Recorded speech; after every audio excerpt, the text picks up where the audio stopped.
Go ahead. Ready? Welcome to the Michelle Mission. 2 men, 1 podcast, every black film ever made. My name is Vincent Williams. I'm joined as always by my partner. Hey, what's up? Holla at your boy. This is Len, aka the Bat Triple. And on this stop, we are taking a pretty deep dive into the 70s. Okay. All right. With the Candy Tangerine Man. Yeah, say that 5 times fast. The Candy Tangerine Man, directed by Matt Keimer and written by Michael Angel, starring John Daniels as the Black Baron. Mild-mannered family man by day, avenging pimp at night. This was the choice of Mr. Len Webb. But before we get to the Candy Tangerine Man, avenging pimp. Wow, that's apt. He is a pimp, and he does do a bit of avenging. A bit of avenging, he does indeed. Yeah. As well as stock and bond trading somehow. Yeah. There's also bond fraud. There's a lot of ambiguous things going on in the Candy Tangerine Man. I don't know, who apparently has a Candy Tangerine Batmobile as well. But anyway, before I digress, I was about to say, because this whole film is a digression. Oh my God. Never mind like how we had to watch it and in what state we had to watch it. Oh, easy. But before we go there, shout out to everyone who is watching us. Yes. Watching this broadcast on YouTube, as well as on Facebook and LinkedIn. Shout out to every one of you out there in the chat who we can't respond to. Yes. Because this was previously recorded. But we know you're there. We hope you're there. Hopefully we're not just speaking into the void. I hope they didn't take the week off either. Right. That'd be crazy. But shout out to each and every one of you. We're going to get right into the show, Vincent. We don't have any listener mail. Oh, no mail. Well, we covered everything. We did. I think everything that needed to be covered in car wash. We handled it. We did. I do like the fact that we are in a community where we have someone immediately who knows the difference between random working black actors from the 70s who appeared in one episode of several shows and can differentiate them from random black actress 2 who worked on the 70s and appeared on one episode of random shows. Yeah. So we've got quite a menagerie. Yeah. Missionary. Populace there. So shout out to Aaron Fry. Yes. Long time faithful. Yes. Missionary. Yes. So without any listener mail. Yes. One would think we would just get right into things. You would think, but come on. We're a linear show. We usually, have an agenda, stick to it. But even though we're previously recording, I do have to ask you a bit of a question, Vincent. Okay. And yes, this is straying a little bit of a far. Okay. All right. Okay. So if I'm going to ask you if you could just turn your camera slightly over there so that the audience can see my Batman candy dish that is just off to your Oh my goodness, it's left. empty. It's empty. The dish is empty. It is empty.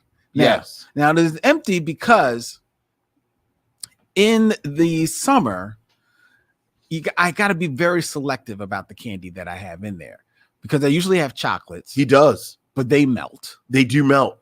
I then sometimes have Jolly Ranchers. He does. They melt. They get sticky. They get very, very sticky. Yeah. That's how you get ants. Right. So I had to get rid of it. So you're going away. for a vacation. I am actually having a staycation here. Okay. And having a bit of a get together at my home. So I'm unsure of exactly what candy I should buy that is summer safe for the dish for the get together. Well, the candy that I think you should get is one that it would be perfect for a bowl, but you can't have people sticking their hands in it. So I guess maybe you can get like the snack packs. I mean, that's the whole deal with M&Ms. They melt in your mouth, not in your hands. Right. Like that's their whole shtick. Yeah. Now you can have a bowl of loose M&Ms. You can't. Because it's not 1977. Even earlier. Yeah, but I think you can get like the bags that they sell during Halloween with the little snack bags, but they sell them all year round. Okay, that's not a bad idea. I mean, I don't know like how many I could get in there. I guess that works. Right, like the little snack bags though. So that would be the snack bags of the M&M's plain and the M&M's peanuts. Right. I guess I could do that. Or like the M&M's peanut butter. I like those. But do they have those in the snack bags? Because that I don't know. New. I think those are fairly new. I really wasn't planning on talking about, and this was not on my list of things. This is not on the outline. Yeah, that's true. It's not on the outline, right? But you did touch on something else. Okay, okay. What else? Just something that I sometimes randomly think about. Okay, what's that you talked about how this is not 1977. It's not anymore. Where you just have it was just big bowls of stuff, right? And people bowls of, and then everybody reach their hands in and get it. And it got me. Sometimes I think about, that in my, how things change over the course of your lifetime. Mm-hmm. And the funny thing is that in my lifetime, but I don't think my daughter would never know the difference. But in our lifetime, I remember a time when there was not like that protective layer on like groceries when you went to the grocery store. Right. Like the first thing that comes to my mind is like ketchup. Yeah, you'd open up the ketchup and boom. Boom. It's ketchup. You just raw dog it. Yeah. But now there's that layer right on everything. Right. And the reason and this just, again, I guess it's, it reminds you of how effed up our country can be. And it has always been. The reason why this is because people were going into supermarkets and they were spiking. Yeah, tampering with the food. And stuff. I mean, everything. Food, lotion, toothpaste, everything. Like everything has that little protective cover on it now. Yeah, that's crazy, man. But it's crazy, like it's normal. Yes. Now, but it's just crazy that, I don't know, I was thinking about it. I was like, I can remember a time when that wasn't so. Absolutely. That wasn't necessary. Okay, well, I'm done. That's okay. All right. It's been Melancholy Memory Lane with Lynn Webb. Yes. All right. Let's get into the top five. All right. Top five.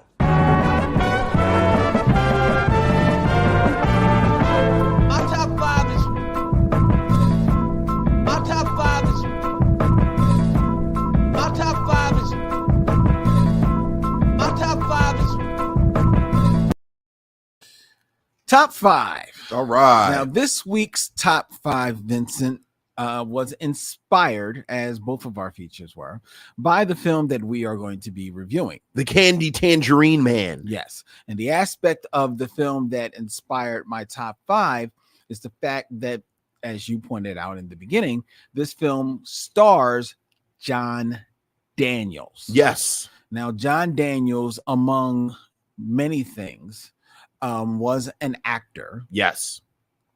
Who, surprisingly, though I think he's not the most well-known actor. I don't think he's well-known at all. No.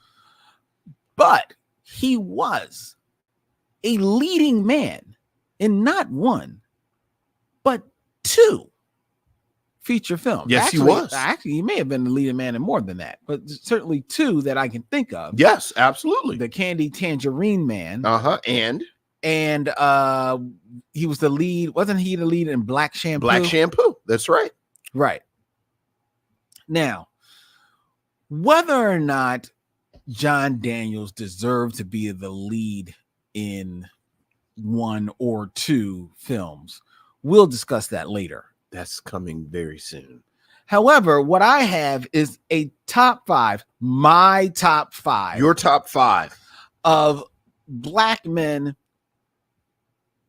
who they didn't necessarily need to be leading men. However, okay, they were leading men of more than one film. Okay. All right. Now, this does not include. So I tried to differentiate between actors who were the lead in a film and then through lack of access weren't able to lead in another film. Okay. But easily could have. Okay. Right. And despite something about this guy I just never clicked with, I couldn't find a way to justify putting Alan Payne on this list. Okay. Because he was the lead in Jason's Lyric. Yes. And I think he was being propped up to be kind of like a leading man of black films. Absolutely. But he never really got there. And he really doesn't get another opportunity until several years later with Blue Hill Avenue. Yes. And I couldn't use that because I've never seen the film. It's, I have a suspicion. It's a bit of a, I mean, it's a gangster film. Mm-hmm. It's really almost a Sugar Hill knockoff. That's what which is ironic read, because Sugar Hill, of course, stars Wesley Snipes, and you think of the two of them together in New Jack City, right? But yeah, it's not bad. I don't think I don't know, but having not seen it, okay, can't put Alan Payne on there. I didn't think it would be fair. All right, even though I was really tempted. I mean, I had him at number 2 before I realized I can't do that. Yeah, I gotta be fair. I gotta be true. So, all right, these are my top 5 not leading men, starting with number 5. Okay, number 5, Billy D. Williams. Billy D. Williams, yes, who was the lead in the film Hit. Yes. He was also kind of like the co-lead in Mahogany. Yes. I didn't use the final come down as a selection because I didn't see the final come down. Okay. And I didn't use Bingo Long and his Traveling All-Stars because that to me plays more as an ensemble film. Okay. Even though his name is the first. Yeah, oh yeah, absolutely. But it definitely is more of an ensemble. He's actually Bingo Long. Right. Yeah. But I think he's still in that film is on equal footing with James Earl Jones. Okay. And and some might even argue Richard Pryor, who definitely is not the lead, but he just stands out so much. Right. So I didn't use that against him. But in thinking of Mahogany and thinking of Hit and just thinking about Billy D. Williams in general, nothing against the man. Mm-hmm. I think he has a fair amount of charisma. But for some reason, despite that and despite the looks, when he is asked to be the leading man, I find it very hard to find him believable. Okay. I just don't find him believable. He just doesn't connect with me. And I think the proof is that despite his appearance and the way that Hollywood and certainly Black America tried to prop him up, we've talked about it, he doesn't really become much of a leading man, even in black films. Okay. All right. So I think the evidence points that he may have been that really great looking character actor. Okay. All right. All right. So that's number 5. Number 5. Number 4. Number 4. Cuba Gooding Jr. Cuba Gooding Jr. Who, after the Academy Award winning supporting actor role in Right. Jerry Maguire, Right. would then go on to be the man above the title in Chill Factor, Yes. which is a crime drama that is just let's put it this way. It will show up 1 May very soon. I don't think I've even heard of it until just now. It's him and Skeet Ulrich. It's not that great. Lord. Yes. Yeah. There you go. Yeah. Enough said. But then he also is the lead above the title in Snow Dogs and Boat Trip. Yeah. And Cuba Gooding Jr., not a bad actor. Hey, with the right script, does all right. Yeah. But and to be fair, he does some good work in here, but not as the lead. You know, he's not bad in Men of Honor opposite Robert De Niro. Never even saw it. It's okay. It's nothing great. I don't think either of them are, you know, at the top of their game. So he's not bad in other stuff, but again, I don't think he connects as much as the lane was there for him to be a leading actor. I don't even know how much the lane was there. I think either him or his agent are terrible. Well, they like the scripts that he chose. Mm-hmm. I thought he was just pulling them out of a hat. I know. Or maybe it was an Eddie Murphy case where like Eddie Murphy talks very candidly about the amount of money that people paid him. He just couldn't turn it down. But his filmography is terrible. It really is. I mean, after Jerry Maguire, he's in, and like you're starting at Jerry Maguire like he wasn't in Boys in the Hood 10 years before Jerry Maguire. Right, exactly. And you know, he's got a small role in A Few Good Men. Like they were writing about the Jerry Maguire role as if it were a comeback story, because between Boys in the Hood and Jerry Maguire, he made terrible movies. Well, it's not that he made terrible movies. Like I said, he's in A Few Good Men, but he just doesn't get the opportunity. Well, he's not in A Few Good Men. You said Men of Honor. No, he does have a small role in A Few Good Men. He's like one of the. He's not one of the.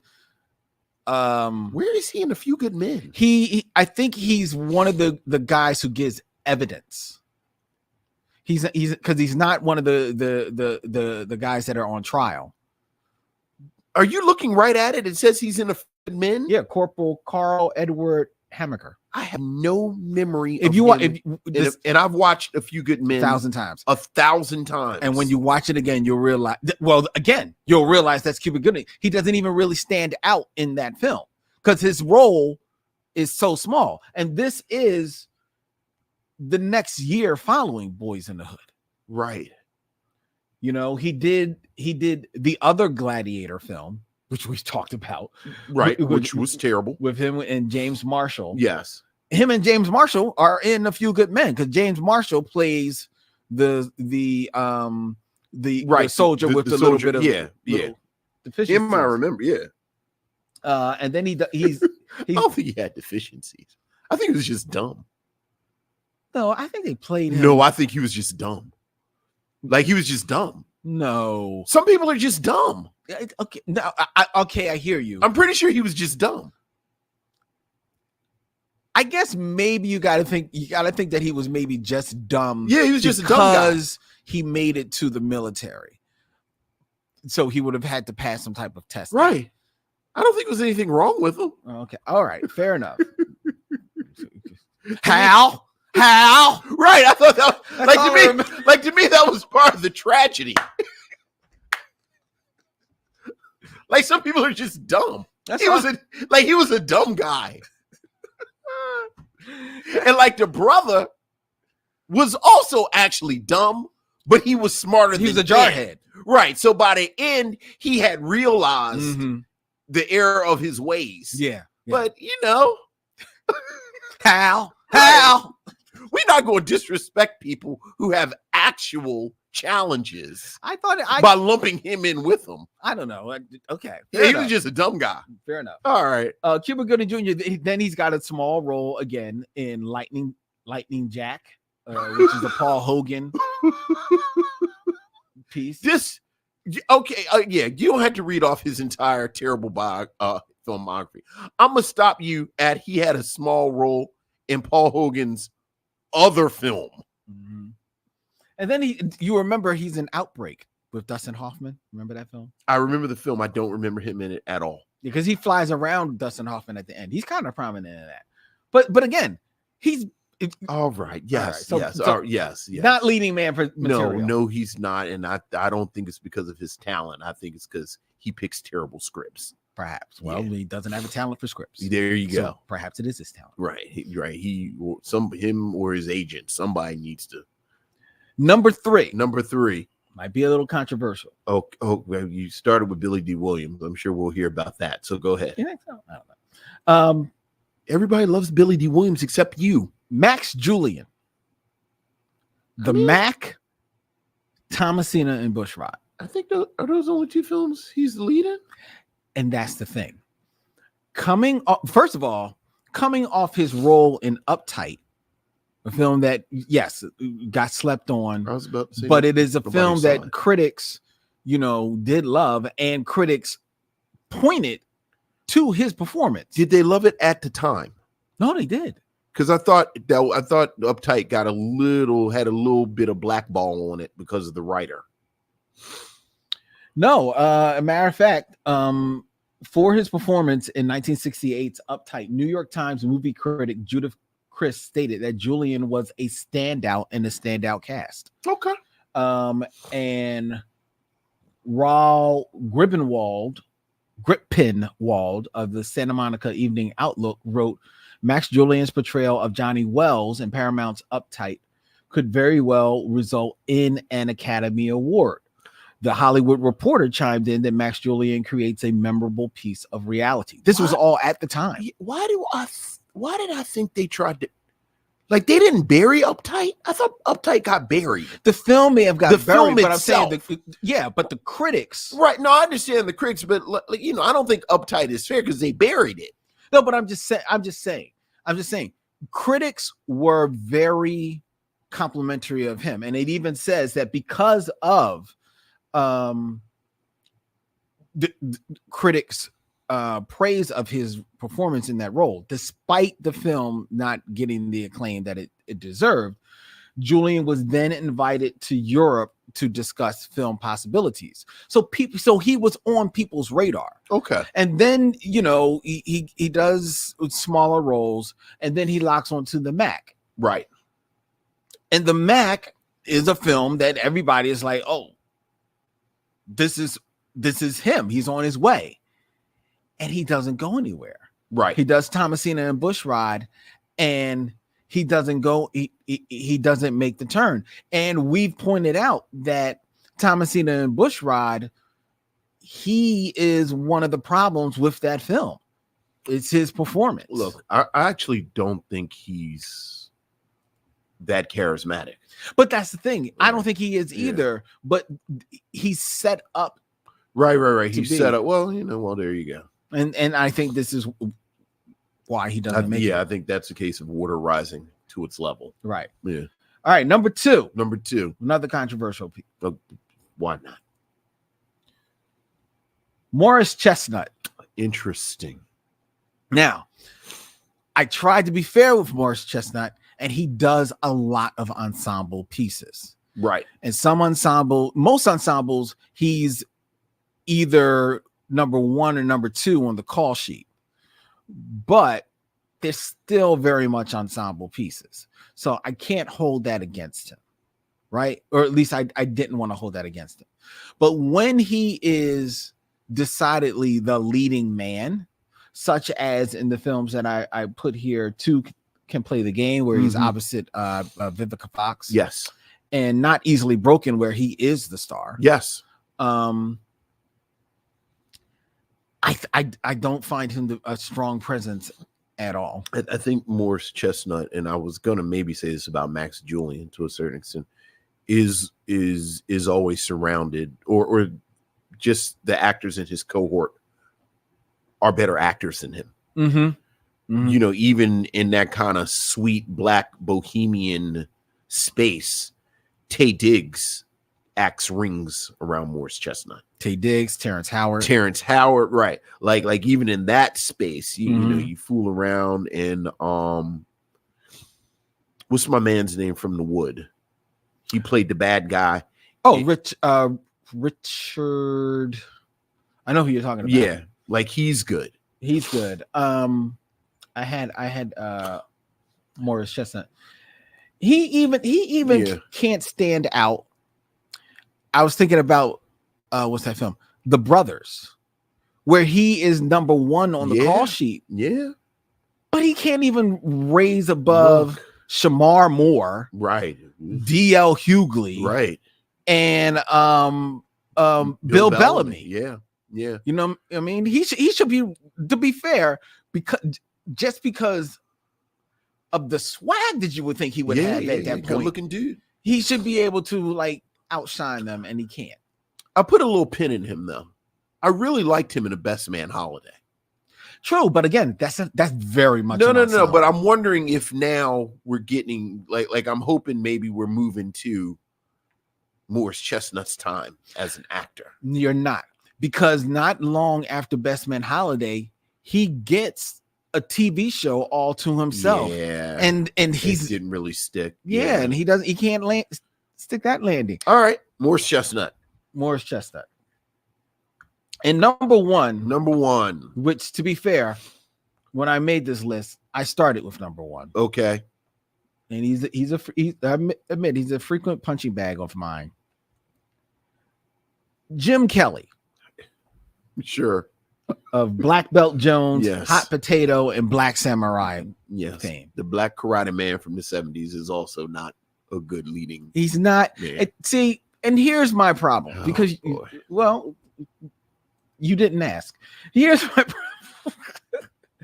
You say he's the Black Karate Man of the 70s, right?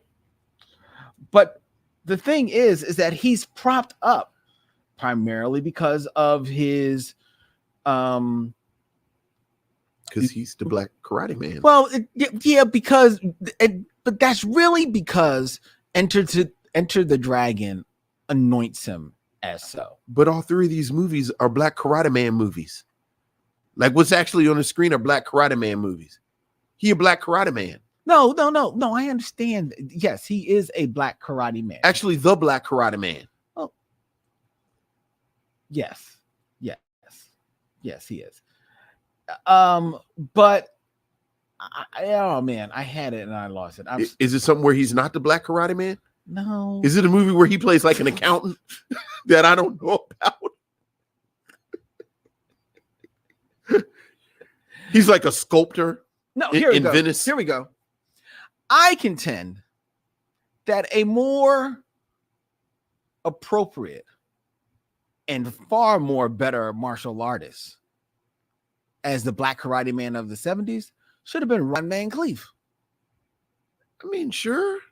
Okay. I mean, he didn't start. I mean, his films are horrible, but he's not bad. It sounds like somebody you gonna want me to connect. I mean, how you pull Ron Van Cleef out your ass? Yes, sure, Ron Van Cleef. All right, because he was better than Jim Kelly. Okay, sure. But Jim Kelly. Now, to be fair, Jim Kelly. I mean, Ron Van Cleef. If he got a stylist, he was every bit as good looking as Jim Kelly. Well, okay, and he was a better martial artist. And I would have liked for him to get the Kelly, praise. This was awful. Jim Kelly just stole your lunch in 19. Like it was some little girl you liked in 1979, and she said, "No, Len, because I like Jim Kelly. I only like Black Karate Mans." And you said, "From this day forward, Jim Kelly is my enemy." Like, how you pull Jim Kelly out? You mean Ron Van Cleef? No, how you pull Jim Kelly out to even talk? Like, because of course he's not the leading man, because he's the Black Karate Man. Ain't nobody asked Jim Kelly to be no leading man. Well, he's a leading man in all three of those films, and I'm saying that the Black Karate movies. Well, I'm saying Ron Van Cleef would have been a better selection. Okay, yes, he was right there in the era. Yes, and he had the nickname. He was called the Black Dragon. Yes, these are strange hills that we're dying on now. I mean, but okay, all right, sure. Let's hear from Ron Van Cleef. So that's my number. That's my top 5. Right. Just all to get to Jim Kelly. You said it yourself. You started with Jim Kelly, and then you built this around Jim. All right. That girl is sitting somewhere right now. She ain't even thought about Jim Kelly since 1977. All right. So that's my top 5. Feel free to email us at michellemission@gmail.com. Right. You're not leading man. Yeah, yes. All right. Or your replacement for Jim Kelly. Yeah, yes. Jim Kelly, who's not, yes, he's just a Black Karate Man, but it should have been Ron Van Cleef. So, it should have been. Yes. He was all right. Black Samurai. Let's get ready for 6 Can degrees. you name one movie Ron Van Cleef was in? Exactly. Exactly. He's in The Black Dragon. Have you actually seen The Black Dragon?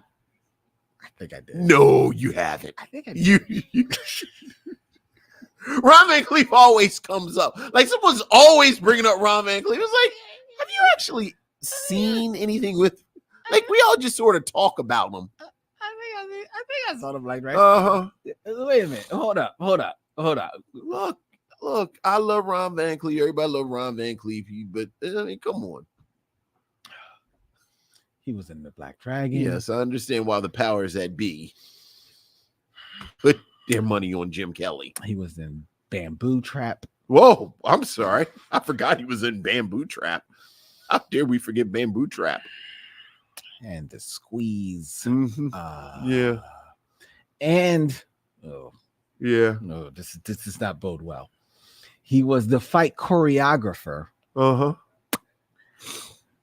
for a 1985 film that they call The Last Dragon.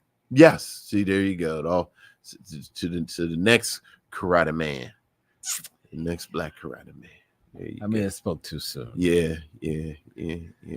Okay. And we fold Billy Blanks into this, and then we just have all the low budget Black Karate Man conversation you want. You know, Billy Blank's son is married to Johnny Brown's daughter. Johnny Brown from Good Times. From Good Times. So Billy Blanks Jr. is married to, I believe her name is Charlene Brown. She played Fun Girl on that episode of Good Times. And then she also was on the episode of Different World where they went to sing backup for Gladys Knight. And she was an opera singer. And Jaleesa and Whitley said, we can come together and be like, we can audition as a trio. And she was an opera singer. She said, oh, I don't sing secular music. I'm an opera singer. And then when they went to the audition, she, of course, showboated and got it. But she's married to Billy Blanks Jr. How many times have you watched A Different World? I mean, probably 4 or 5. Like from beginning to end? Yeah. I mean, nobody really watches the first season. Although there's some interesting things in the first season here and there. But yeah. I have not returned to A Different World. All right. I haven't been moved to. Yeah, all right. Anyway. I ain't going to fight you over A Different World. No. But you will fight me over 6 Degrees of Dervell Martin. All right. Well, you'd be surprised what a person can do with just a sense of touch and a sense of sound.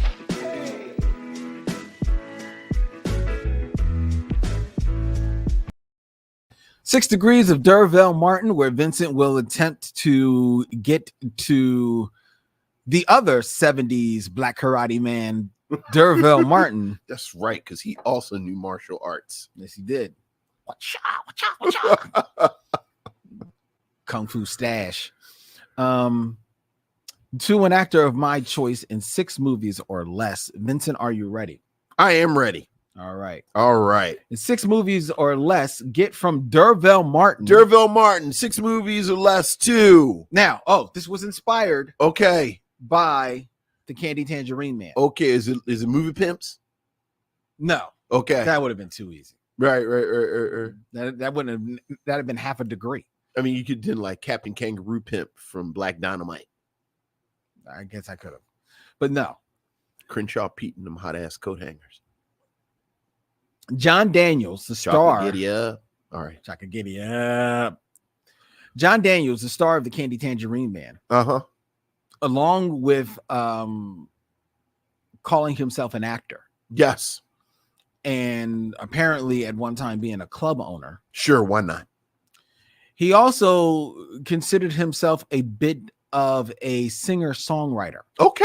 All right. Singer-songwriter. So, the 2 people I have for you Okay. are also both singer-songwriters. Singer-songwriters and actors. Yes. So, Okay. starting with number 1, Number from 1. Dervell Martin. 2, 2. Justin Timberlake. Oh my God, Justin Timberlake. So Justin Timberlake was in a bunch of movies that I have not seen.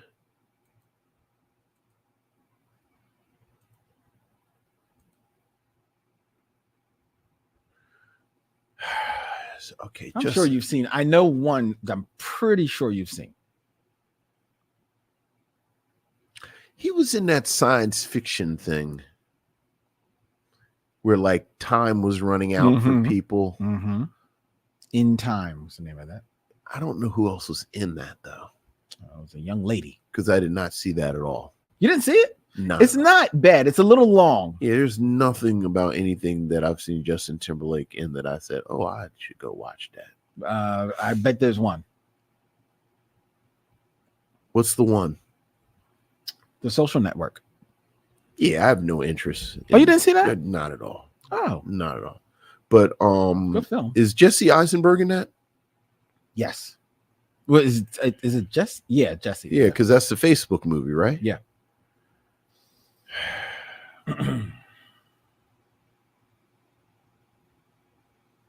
Okay.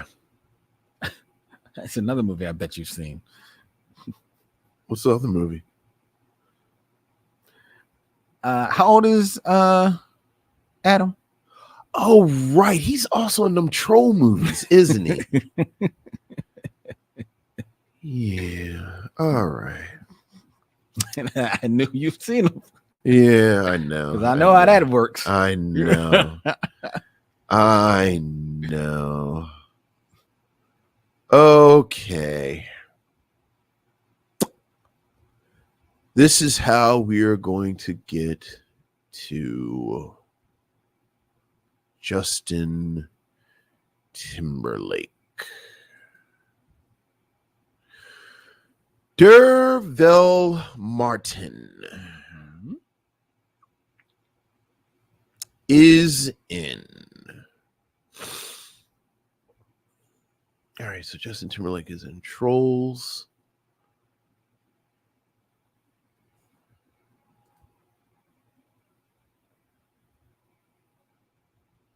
And he's in The Social Network.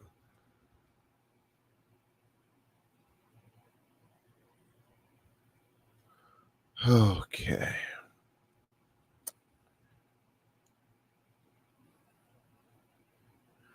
Dervell Martin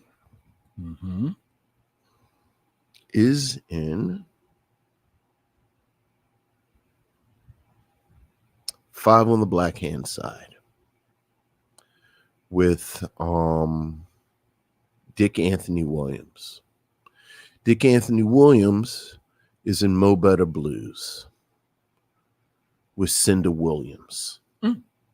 Cinda Williams is in One False Move with what's my man's name? The brother in One False Move. The brother. Oh, Just lost him. I'm tired.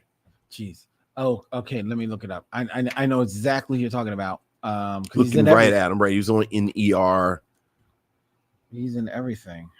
Is it Isaiah Washington? No. No. That's not who you're thinking about. Mm-mm. You're thinking about hold on.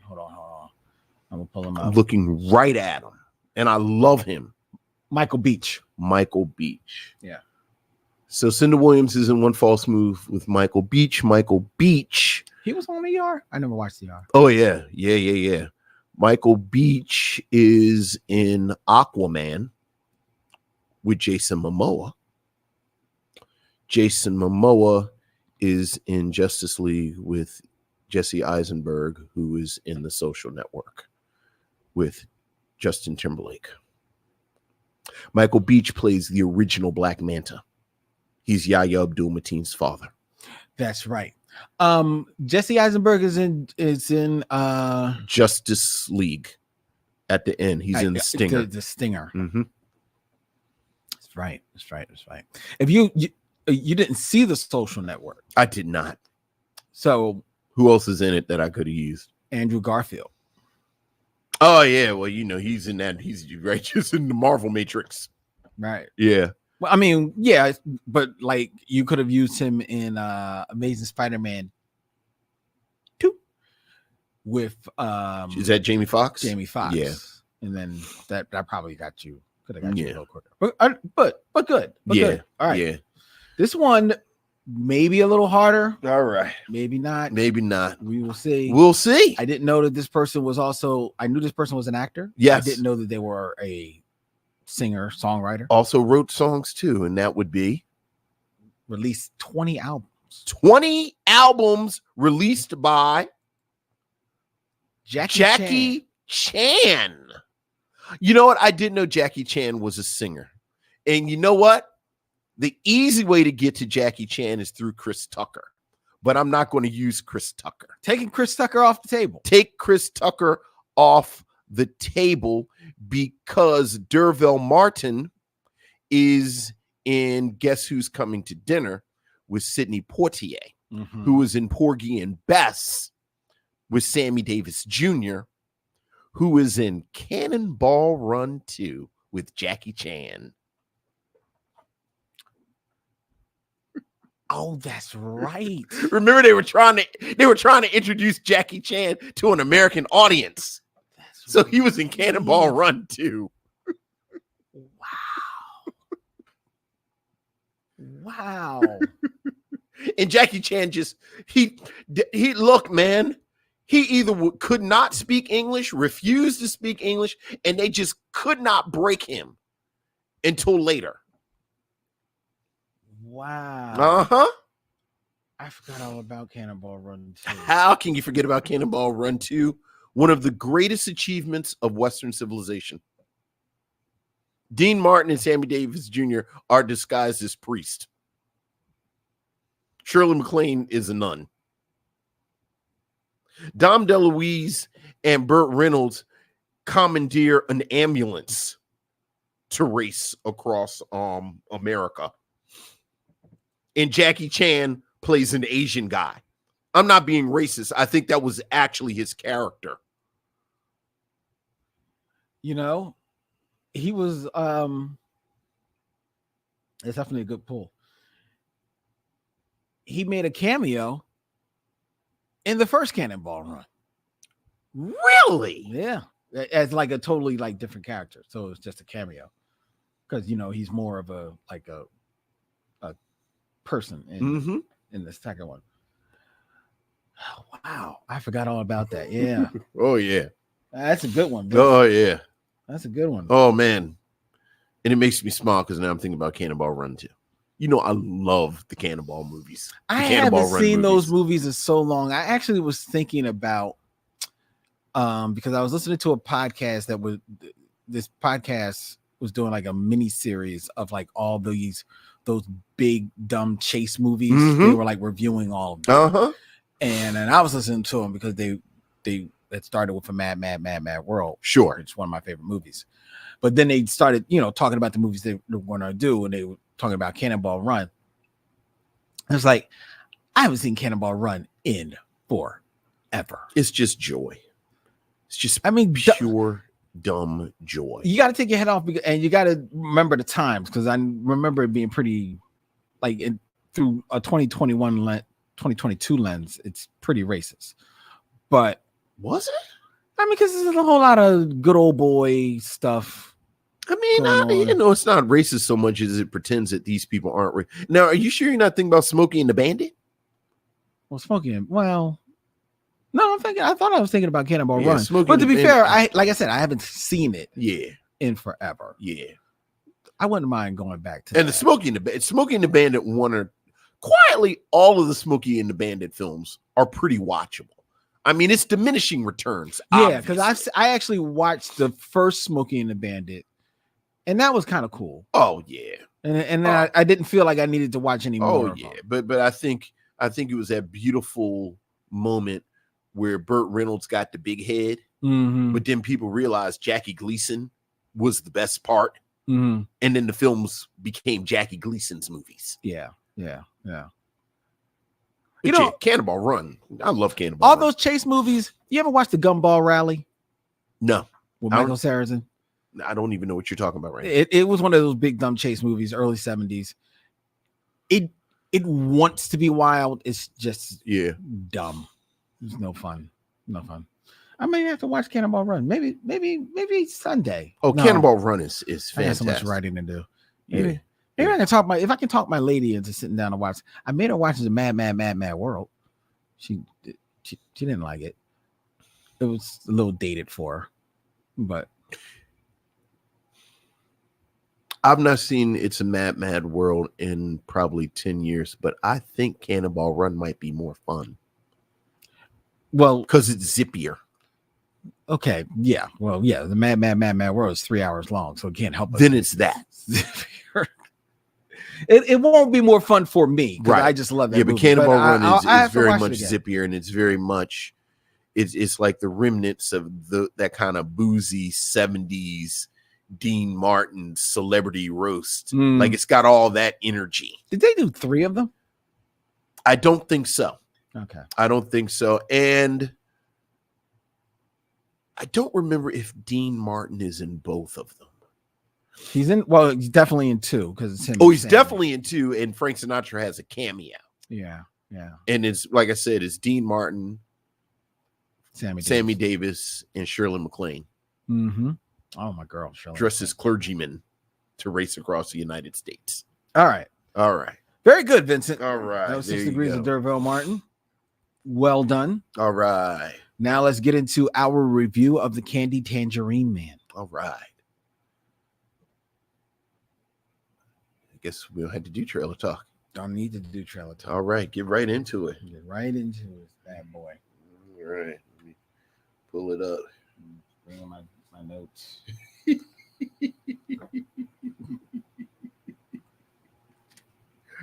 I guess we're taping it, so I can't say what I was. Is this part? So is this the part that's not going to be on there? This won't be on the finished podcast. This will be on a broadcast. You can do that. I don't care. This motherfucker has a secret identity. I know. All right. Go whenever. The Candy Tangerine Man, a 1975 blaxploitation film starring John Daniels, follows the story of the powerful Black Baron, both a pimp and a doting father. A successful Los Angeles-based businessman, Ron Lewis turns into a completely different self at night. His alter ego, the Black Baron, a prominent, powerful, and feared pimp. But after killing 2 racist police officers in his pursuit, the Baron realizes that his pimping days are numbered. Directed by Matt Kyber, written by Mike Angel, The Candy Tangerine Man is a bit of a cult classic. Among its admirers are one Quentin Tarantino and one Samuel L. Jackson, but we are here to see if the men on the show are also fans. This was the choice of Len Webb. Len, what do you have to say about the Candy Tangerine Man? Well, first of all, what I am going to say, and Josiah Howard kind of like pointed this out when we did the Sweetback's Badass Universe, that the Candy Tangerine Man has two things going for it that a lot of the best and worst of the movies of this era and of this genre have in their favor. Okay. One is a bit of a marble mouth but memorable title.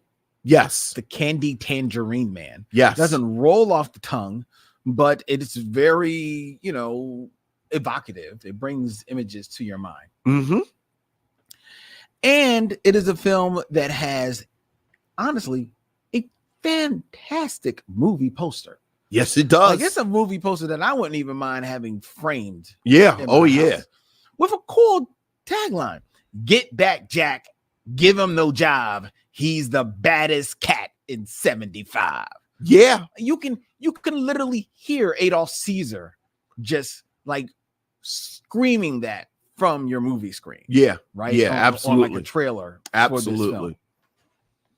So it is sold that this is going to be some decent stuff. Oh, yeah. And then you see it.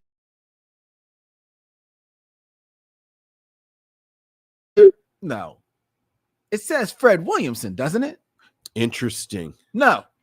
It says John Daniels. John Daniels. Hold up. Let me clean my glasses. Because this must say Max Julian. Right. Isaac Hayes. Right. Jim Brown. Right. No. It's John Daniels. John Daniels. Y'all mean Bernie Casey. Right. Perhaps Bernie Casey. John Daniels. John Daniels. Okay.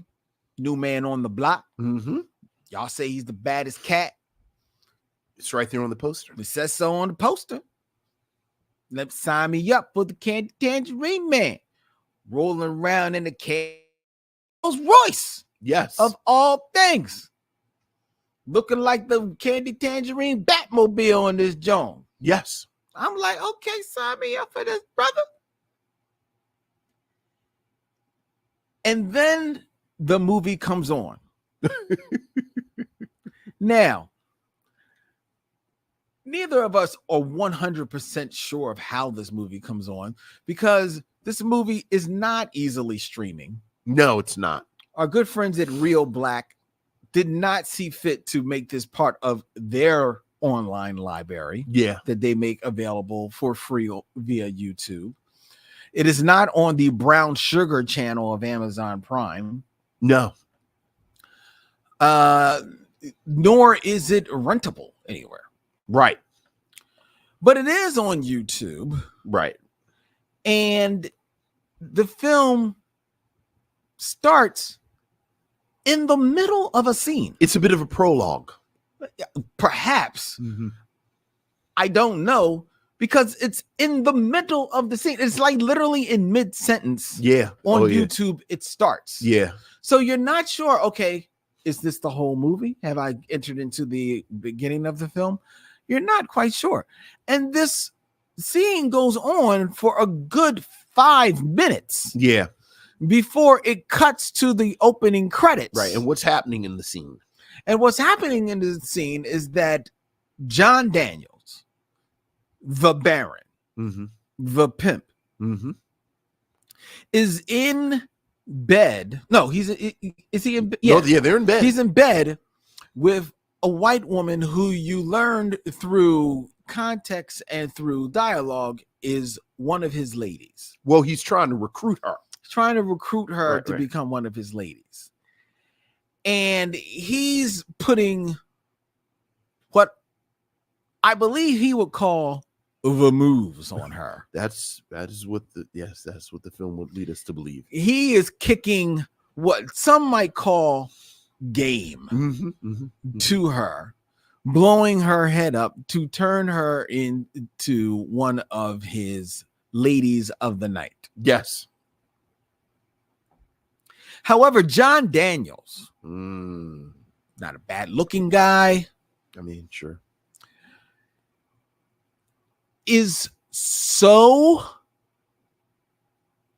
lacking of any charisma, of any swag, any suave, any acting skills, well, you know, any diction as far as getting over the English language, and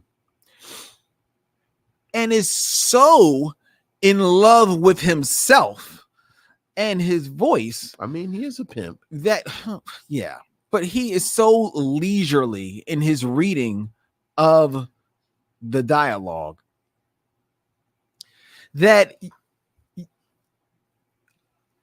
I can't believe that the young lady doesn't fall asleep in his arms, right, as he is trying to kick this game to him. He is just so lifeless in everything that he does, and to him, I guess it's sexy, but it just comes across as lifeless and dead. But then the movie cuts to the opening credits, right, which turns into the Candy Tangerine Rolls Royce making its way through town, a la the opening credits to Taxi. Right. And it actually doesn't look bad. Right. And it actually kind of works with the music. Yeah.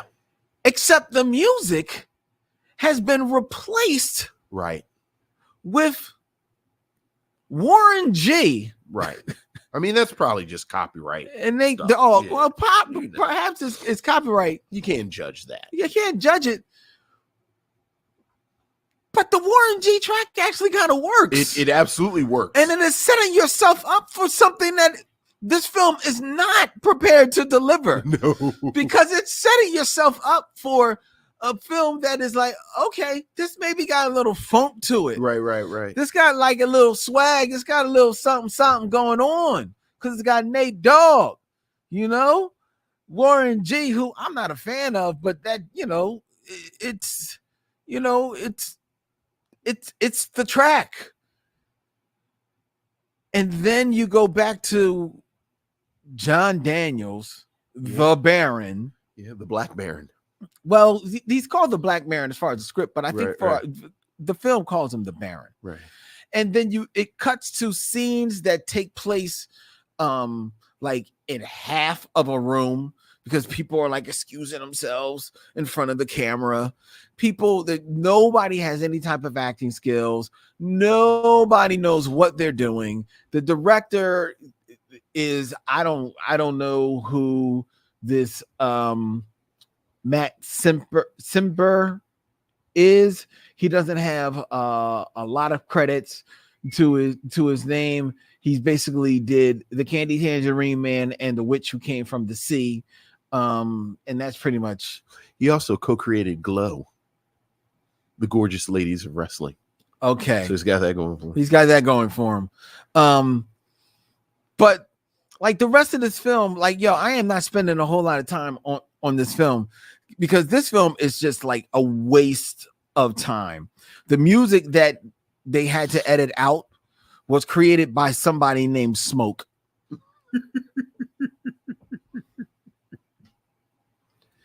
The Baron, proving how dangerous he is, because one of his chicks gets roughed up by one of his chicks is not on the stroll. So he's like, yo, what's going on? So he goes over a house, and all of a sudden there are these white guys there, and the Baron, to prove his toughness, is going to take on the white guys. And one white guy, he punches one white guy through a sugarcane pane of glass, Yes, into a swimming pool. And then another white guy, the Baron, picks up a piece of that glass and flicks it like a frisbee. that's right.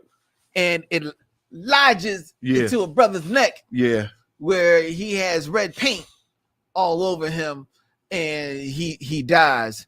And then there's another guy, this big, Andre the Giant's nephew, comes chasing after the Baron, and the Baron gets to jump on him, trips him coming down the steps, and then ties him, puts a whole big rubber hose around him and punches him into the pool, and the guy can't get the rubber hose off of him, and he drowns in the pool. So the Baron kills 3 guys. The Baron kills 3 guys. Yeah, because Baron is Baron. Right. He's tough.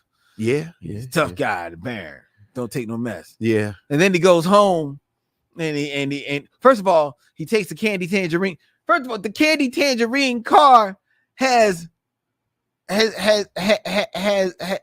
guns in its in That's right. The headlights come up. the headlights come out, and it's got guns, machine guns, Right. come out, and they blow up a car. It's like Sean Connery's James Bond. The James Bond mobile. Yeah. In the Candy Tangerine Rolls Royce, a la the Candy Tangerine Batmobile. Yeah.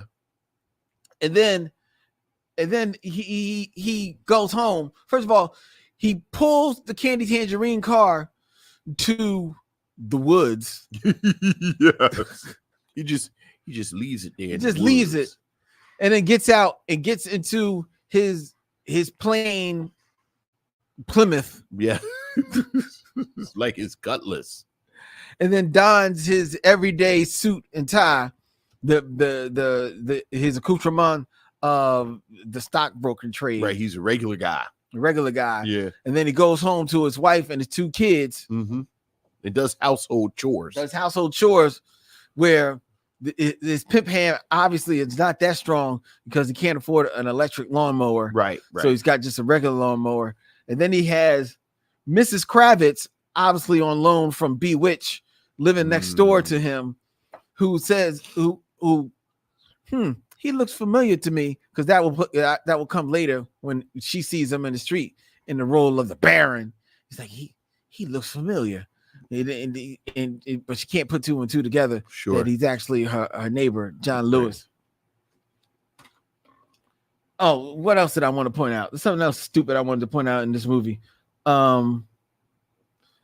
He becomes enemies with a rival pimp who has the Italians backing him. Yes. And his rival pimp is named Dusty. Yes. The pimp named Dusty. Because they ran out of pimp names. I was about to say, I would have gone with Silky. No, but he or was, Satin. Perhaps.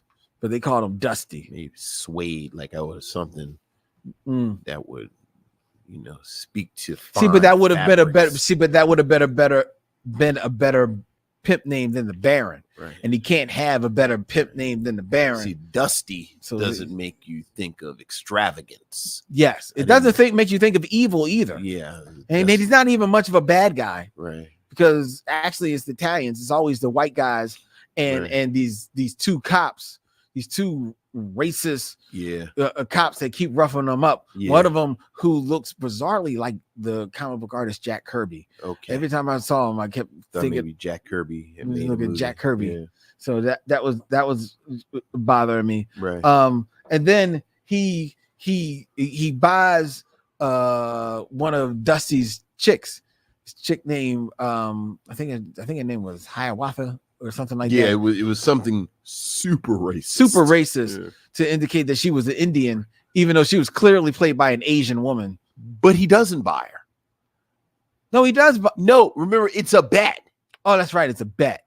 He on the pool game that he doesn't actually win. No, he doesn't. He doesn't win. No, he doesn't do anything to win. Dusty loses because he scratched the last shot. Right. I'm like, how does this set up the Baron as someone we should admire? Yeah. Like, I could have won like that. And there's no way that he called that he was going to scratch. Right.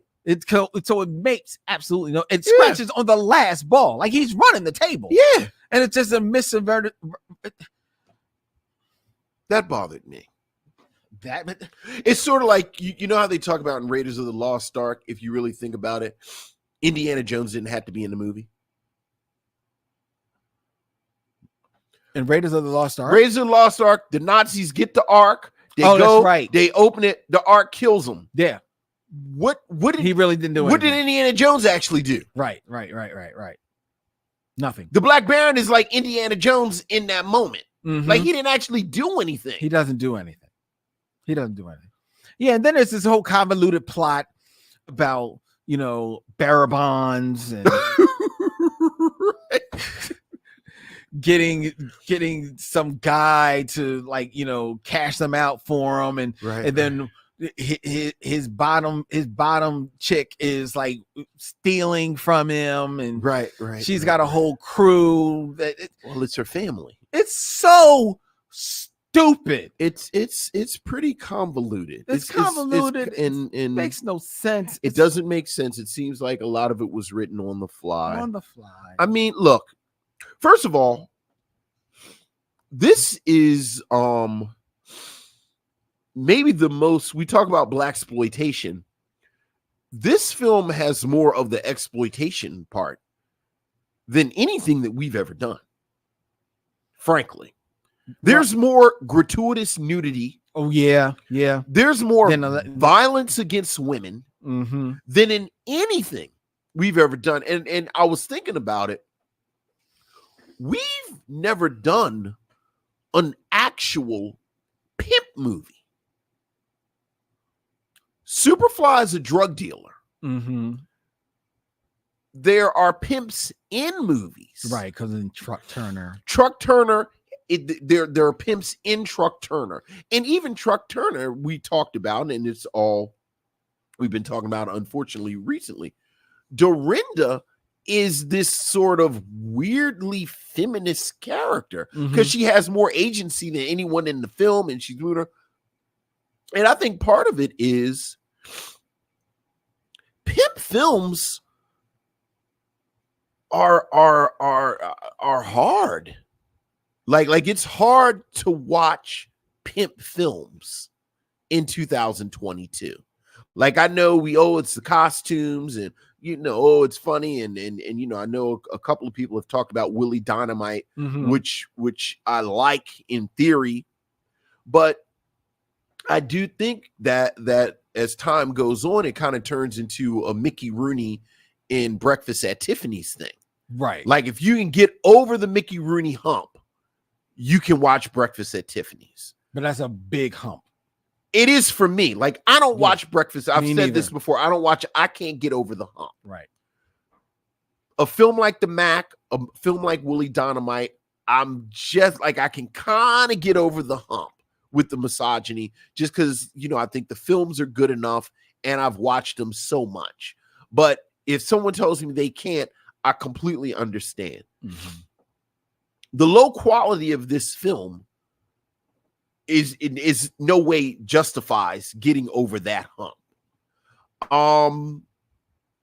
John Daniels is very much a non-entity, and I think that is always a cardinal crime in blaxploitation, because blaxploitation films oftentimes don't have the script, don't have the sets, don't have the sets, don't have the financial backing, don't have the attributes that we talk about when we talk about the quality of films, but they have these central personalities that draw you to them, that get it over.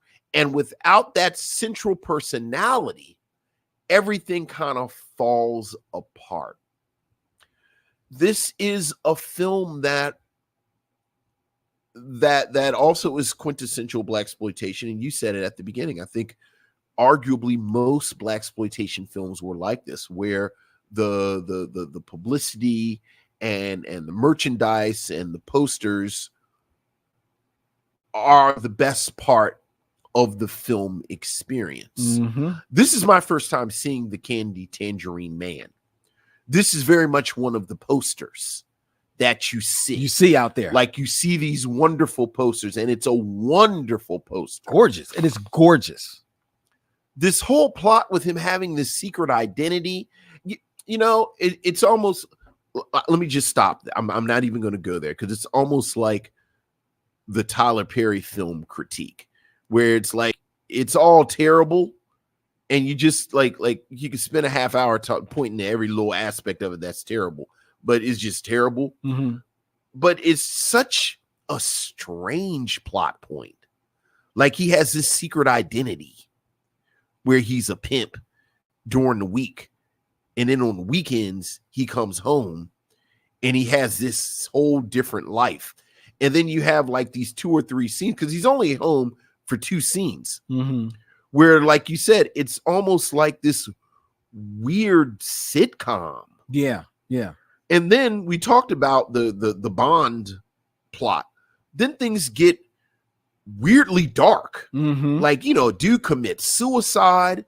We talked about all the violence. And kills and kills a woman too. So that it's kind of all over the place. It really is. I think you hit it on the head when you said it. Like, it feels like it's being written on the fly. Yeah. But I will say that the idea of him having the dual identity,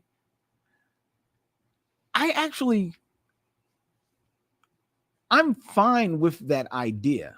He just doesn't pull it off. They just don't pull it off. Right. Because I think there's definitely something to be minded. I mean, we see it all the time. I think about, you know, I mean, yes, they did it a whole lot more masterfully, to be fair. But I think of one of the best shows of the 20th century, Mad Men. And Mad Men was all about Don Draper and this dual life that he was living. Right. You know what I mean? mean? He wasn't really living a dual life. Like, he had just taken over the man's life. Like, he wasn't going on the weekend and was Dick, whatever his name was, in the war. Sorry, spoiler. Like this, he's actually going back and forth. No, yeah, but Don Draper in the Mad Men, like, he was the poster child of, you know, that era. You know, handsome guy, good job, damn near a trophy wife, 2 kids, living well, you know, upper middle class at least. You know, and seemed to have or tried to portray having not only the intellectual superiority but the moral authority over everyone else. Right. And yet, you know, his whole other side, he was just a raging freaking, you know, asshole. Right. You know what I mean? So in a way, to me, he always seemed like he was living like a dual life. I can see where it's not necessarily the same, but I think a bigger parallel is, of course, the classic film Dr. Detroit with Dan Aykroyd, where he also was a secret pimp. Who then during the day, I believe Dr. Detroit perhaps was a dentist. I don't remember. I haven't seen Dr. Detroit in years. I think I saw it. Of course you saw Dr. Detroit. I don't know. You know, I probably was. So there you go. So we've got Raiders of the Lost Ark, Mad Men, Dr. Detroit, that we've all traveled to, because this is where Candy Tangerine Man is taking us. This is where the Candy Tangerine Man took us, because the Candy Tangerine Man itself as a text doesn't really hold your attention. Not at all. And if anything else, like you were talking about Max Julian in your top 5, but I think this is also an example of a blaxploitation film. And I think if you've watched a lot of blaxploitation films, this is more indicative of what they became than not. But a film like this makes you appreciate the ones that we talk about more. Like, you know, the Mac is like Do the Right Thing compared to this. So this also makes you appreciate, like I pointed out in my top 5, this is a guy, because he's not bad looking and he's got a certain stature. I was about to say, suits look good on him. Right. This is why he gets to be the lead in this, and also the lead in Black Shampoo, right? Which is tries to be what the film Shampoo was, which starred Warren Beatty. Beatty, which was basically a sex romp. Yes. And Black Shampoo tries to be the black equivalent of that. So John Daniels is jumping in and out of bed with a bunch of women, but they also in that film try to put in this whole crime and spy element to this guy who's a hairdresser. I'm impressed that you've seen Black Shampoo. Yeah, I can't believe it. Yes, I've seen Black Shampoo. Because I don't think I've ever seen Black Shampoo. Well, you will soon. Yeah. I just see the posters. Yeah. That one is actually not that great of a poster. Oh, he's got on like the white. The like white, poster. and he's holding the two hair dryers like they're guns. Yeah, I actually like it. I think it's a little clever. Yeah, well, it's about as clever as that film gets. I mean, look, it's like almost the exact same team. It is Candy Tangerine Man. And you know, now I think about it, it's almost the same movie. Yeah, not good. Yeah, not good. So ask me my question. So I got to say, so I guess what we're getting to is the eternal question. Mm-hmm. Lynn, would you recommend the Candy Tangerine Man? Not even for a minute. Not even for fun. Not even just to sit around having in the background at your cookout. No, this film should be buried by the poster. I agree. It's a badly made film. Mm-hmm. But I think what is even more egregious is that it's not fun. And not to be that guy, but the gratuity and the violence against women, because it's a lot of violence against women. There's sexual assault. There is, you know, like people are getting disfigured. Mm-hmm. A plot point at the very end, you come to find out that a woman who's been in it all along is an ex-prostitute who got her face disfigured. And there are parts of this film that feel a little mean. They do. The only thing that makes it palatable as anything in this horribly made movie could be is because of the low quality of the film. The violence that you speak of and the sexual assault, much of the sexual assault, while it's definitely there and implied, is off camera. Right. You don't see it. And the violence that you see is almost laughable. Right. I mean, it's still violence, but in its practice, it's not graphic. No, but it's definitely there, and it's definitely, again, just an ongoing theme. Like one of the things I always say about Dolomite and the Human Tornado is that Rudy Ray Moore, of course, plays a pimp in both of them, but it's never mean spirit. No.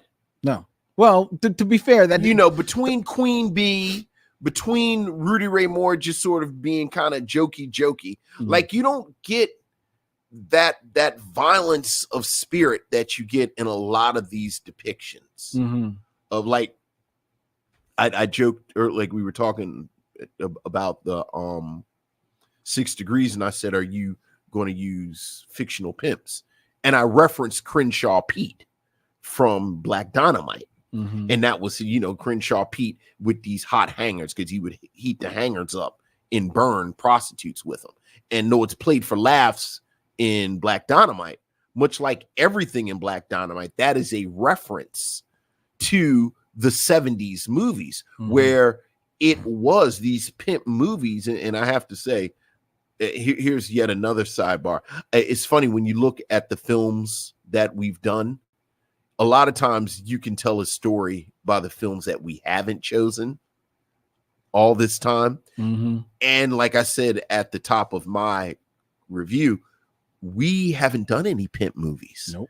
And we never talked about it. Like, I just realized it when I was watching this. I said, wow, we've never actually done any pimp movies. But I think that's part of it, because there is this vein mm-hmm. of mean-spiritedness towards women, like literally misogyny, that doesn't sit well. Yeah. and you see it in here. So, no, I would not recommend this film as well. Not at all. Before we tell you what we're going to be watching next week, ladies and gentlemen, the special guest that is scheduled to join us, we invite you all to check out the Me Show Mission. Go to our website, meshowmission.com, 2 Men, 1 Podcast, every black film ever made, where you can hit swag and check out all of the cool designs that we have available to you by way of our good friends at TeePublic, including our 6 Degrees of Durval Martin collection. And the Killer of Childhood Dreams collection will be coming soon. So stay tuned for more news on that. Feel free to email us at meshowmission@gmail.com. Leave us a voicemail at 215-867-9666. Tell Vincent and Len what is on your mind. You can follow the Me Show Mission on Instagram, Facebook, and Twitter at Me Show Mission. Subscribe to the Me Show Mission so you can watch us on Twitch as well as on YouTube. And where you find our podcast, please give us a 5-star rating and review on Spotify or Apple Podcasts, because that helps people find our show. The Me Show Mission is produced by Vincent and by me. It is edited by me. Our co-producer is Mo Popular. Our social media is handled by Toya Haynes. Our intro and outro music is by one Alexa Gold. Next week on the Me Show Mission, we will be joined by our very special guest who couldn't make it a month ago, but she's coming this month. Yes, sir. Actress, writer Carla Brothers. Hey. Who will be with us. And we're going to stay in 1975, Vincent. All right. And I think this has a chance of being a better film. I absolutely, if you look at the pedigree, I would be surprised if it wasn't. Well, just to be fair, it's hard not to be a better film. True. Than Candy Tangerine Man. Carla Brothers will be joining us to review A Warm December. A Warm December. Starring one Sidney Poitier. And? Oh, I drew a blank. Is it Leslie Uggams? Is it Leslie Uggams? I thought it was like as an unknown, like a first time actress as a star there. I'm going to look up. Am I thinking about For the Love of Ivy? I think you're thinking of The Love of Ivy. Yes. A Warm December. No, it's not. It's not Leslie Uggams. I didn't think it was as Leslie Uggams. It stars, Jamaican actress Esther Anderson. She is the star. Anderson. And Leslie Uggams is not in For the Love of Ivy. That's Abby Lincoln. So I'm thinking, much like the singer-songwriters, I'm mixing up my black actresses / singers. So perhaps you might want to stop while you're ahead. Just stop. Stop. And let's wait for A Warm December. Wait for A Warm December. Next week here on the Me Show Mission with very special guest Carla Brothers. Until then, he's Vincent, I'm Len, and in parting we say, we'll see you when it's time to meet again.